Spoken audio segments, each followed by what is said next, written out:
Netflix serves over 325 million global subscribers and spends more than $1 billion annually on Amazon Web Services. Routing 125 million hours of daily video directly through the public internet backbone would instantaneously collapse global ISP networks. Relying exclusively on standard AWS infrastructure for final video delivery would generate fatal, business-ending egress fees. Netflix survives this bottleneck by strictly separating its control plane from its data plane at a global scale. The control plane lives in AWS, where microservices handle logic, authentication, recommendation algorithms, and billing. The data plane consists of massive physical video payloads pushed to the extreme edge of the internet through custom Open Connect hardware.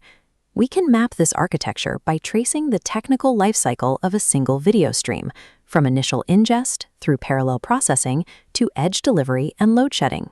Operating at a trillion-dollar scale demands an engineering shift in the physical topology of how data traverses the globe. The process begins when a pristine studio master file lands in an AWS S3 bucket as a massive interoperable master format, or IMF, package. Historically, the legacy reloaded system processed these massive files sequentially through a monolithic codebase. This monolith created significant operational risk. A single deployment bug in one minor video processing step could take down the entire global encoding pipeline. Netflix solved this by transitioning to the Cosmos computing platform, which runs on Titus, a custom container management system on EC2. Cosmos shatters the video pipeline into discrete, stateless, highly decoupled microservices. During the initial preparation phase, the Video Inspection Service and Complexity Analysis Service automatically scan the incoming file for metadata and visual complexity. The execution phase follows. The Video Encoding Service and Video Quality Service run as entirely isolated containers, completely separated from the inspection logic. This separation allows engineering teams to update quality assessment algorithms without touching or risking the core encoding engine. Decoupling monolithic compute logic into containerized microservices is a prerequisite for safe horizontal scaling without systemic fragility. Encoding a 2-hour 4K HDR master file sequentially on a single machine is far too slow for rapid global content releases. To accelerate the process, the Cosmos Video Encoding Service employs microchunking, slicing the master file into isolated 10-second segments. An SQS message queue distributes these chunks to thousands of elastic EC2 instances simultaneously. Once processed, the chunks are stitched back together, cutting a 24-hour sequential encoding job down to roughly 15 minutes. High-performance encoding relies on data efficiency. Traditional fixed bitrate video encoding weighs massive amounts of data on simple scenes, while starving complex scenes of quality. This chart compares standard metrics to VMAF, Video Multi-Method Assessment Fusion.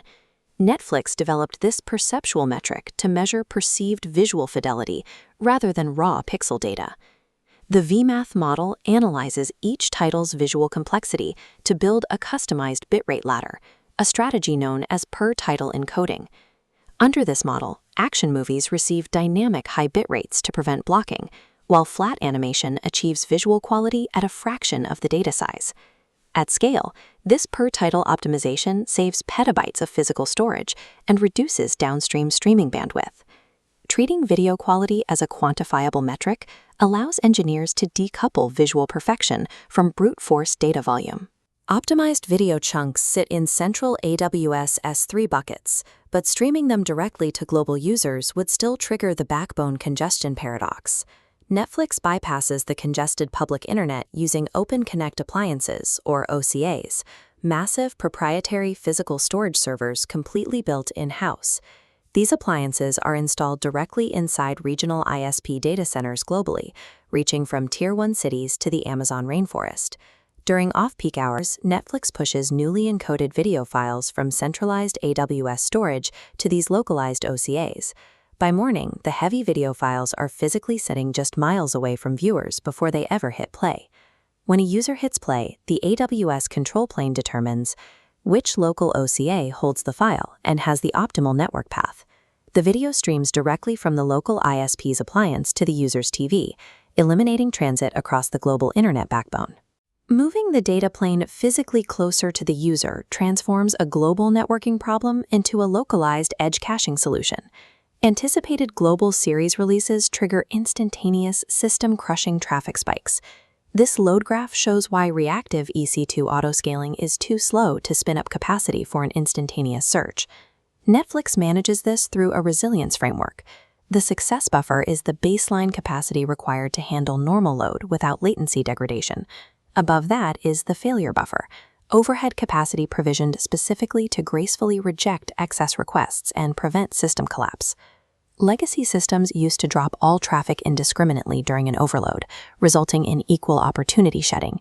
The modern architecture employs service-level prioritized load shedding, decentralizing the logic down to the individual microservice level.